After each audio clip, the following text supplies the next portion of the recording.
Major breaking news concerning Federal Reserve Chair Jay Powell. Just about an hour ago, Congresswoman Paulina Luna made a formal referral of the Federal Reserve Chairman Jerome Powell to the Department of Justice for potential criminal investigation and prosecution for perjury. I want to bring in Republican Congresswoman from Florida, Paulina Luna. And Congresswoman, you know, the complaint refers to that June 25th meeting, testimony, Jay Powell before the Senate Committee on Banking, Housing, and Urban Affairs. Walk us through exactly what happened there. Yeah, of course, and thank you so much for having me back on, Charles. You know, this does not make me happy to do. Perjury is a very serious charge. 18 U.S. Code 1001 says that anyone who lies to Congress or perjures himself, it comes with up to $250,000 fine and up to 7 years in prison.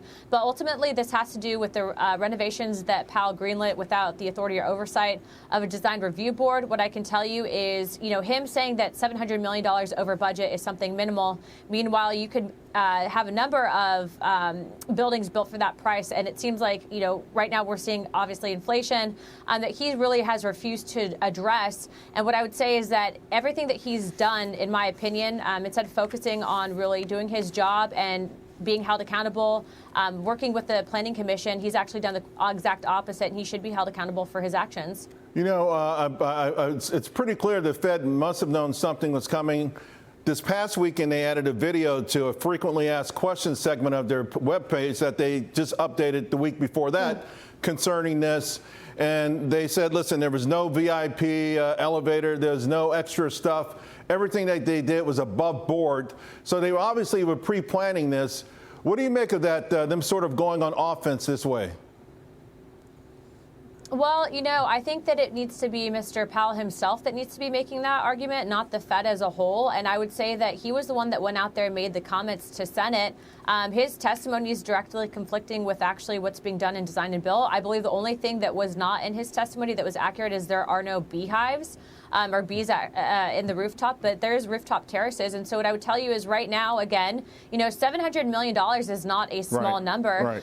In addition to that, you know, there's other members of Congress who agree, so I don't think that I'm going to be the only one making the referral. You know, to your point, the Fed headquarters, this thing costs $3 billion, right? We've got a building right down here. It's a monster building. It's a J.P. Morgan, a new headquarters. It's 60 stories tall. It's a behemoth, and it costs the same amount of money. People, taxpayers are like, how could the Federal Reserve spend that much money on their headquarters?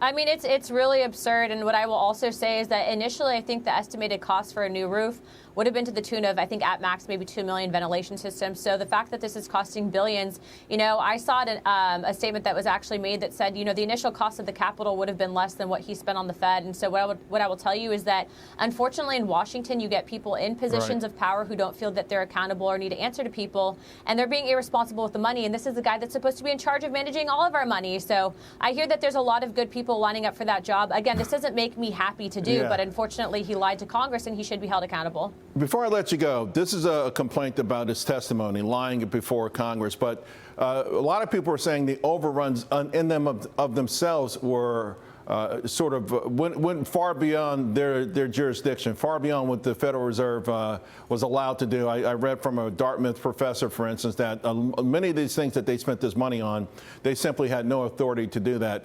Could there even be additional legal challenges to this boondoggle? I mean, possibly. But again, that's why when you go forward with some of these projects, you need to have oversight. There's a planning commission for a reason. You don't just do things willy-nilly, especially when it's this much money involved. And so what I will tell you is he should be held accountable. He should make his argument to the Attorney General. And now that we've sent the referral, we'll see what the Department of Justice does. But again, I'm not happy that I had to do this, but he shouldn't be lying to Congress. Congresswoman Luna, thank you very much. Really appreciate you always. Thank you.